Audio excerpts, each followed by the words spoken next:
Yes, I'm happy to do that. First of all, I should say that, well, the first thing I'll say is that we raised our own children in this neighborhood, and I love the character of the neighborhood as it is, and you'd like things always to stay the same as they've been forever, no matter what you're talking about, but unfortunately life doesn't work that way.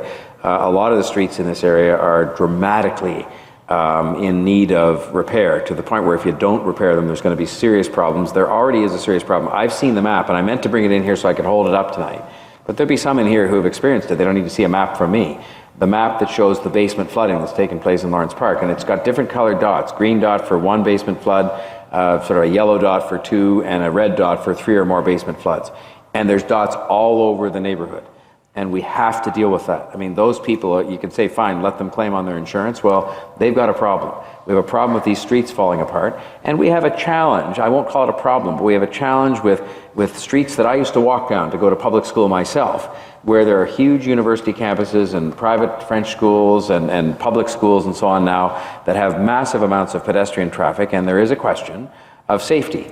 Now, I recognize the fact, because I'd be on this side probably if I was here, that you don't want sidewalks on every single street in Lawrence Park, because over the years there haven't been any sidewalks. It's part of the character of the neighborhood.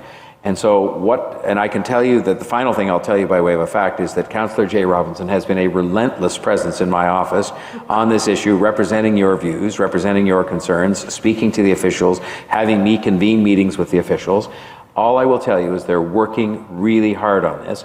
They have literally done things like develop new designs that are on some of these streets, such that the road and the curb will actually curve now to go around a tree, so the tree can survive and not have to be threatened by this.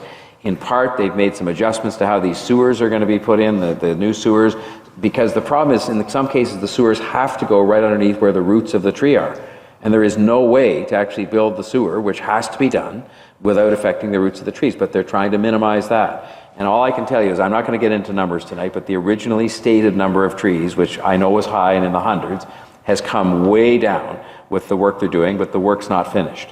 And so I can just tell you, between this councillor and her, I come in my lobby and I expect to see her sitting there half the time on this issue, and others, but this one too.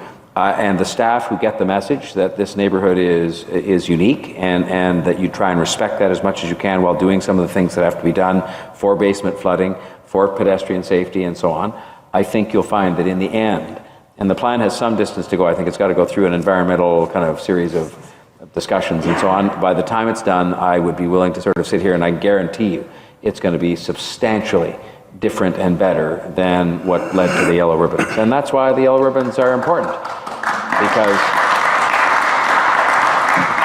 we all got the message. And so it's not going to be, I can't tell you there's not going to be a tree that has to come down. When I was a boy growing up in this neighborhood, the elm trees all got sick, and they had to be taken down. We had one right in our front lawn. It was probably this big around. And it had to be taken down because of illness. And guess what? We planted a new tree there, and it's not ideal, but years later, there's a big new tree there that wasn't there before. And so, but this is going to be minimized. I guarantee you there's people working very hard at that. I don't know if Councillor Robinson's in a position to know if we've actually asked. All I know is I did see the map, and I'm not making this up. And I think you've probably seen it too, maybe even part of the papers you have there with all the dots on it. And there's a lot of people in this area that have water in their house. Now, the cause of it, did they investigate that further, Councillor? Yes, so there's been extensive public consultation on this file. And they have established that the east end of this neighborhood, there is a lot of flooding and basement issues. And unfortunately, not everybody reports them because of insurance. But the city has a way of tracking it. So the engineers, and the mayor and I are certainly not engineers, I will tell you that, as we plot our way through this issue. But the engineers have determined there is flooding.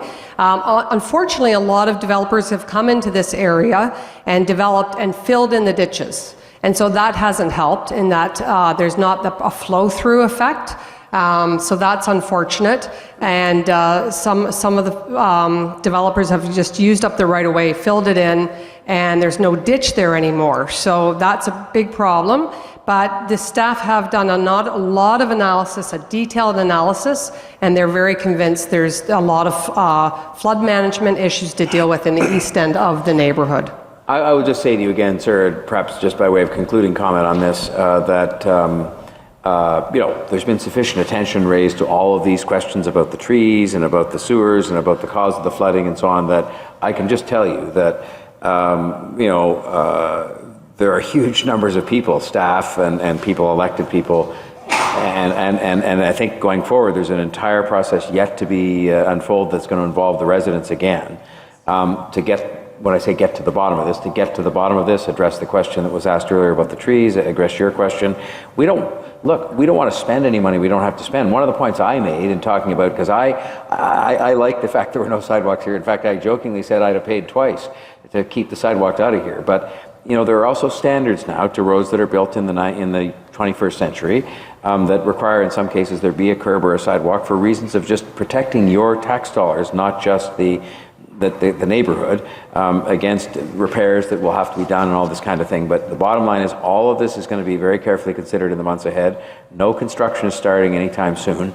They're going to plan it out properly, and I think you'll find many of these issues will get resolved because of the consultation that's happening and because of, frankly, meetings like this where these kinds of things are raised. If you don't think now I won't go forward and ask some of the questions you just asked in the meetings I'm in with the officials, you'd be wrong about that. I will, I promise.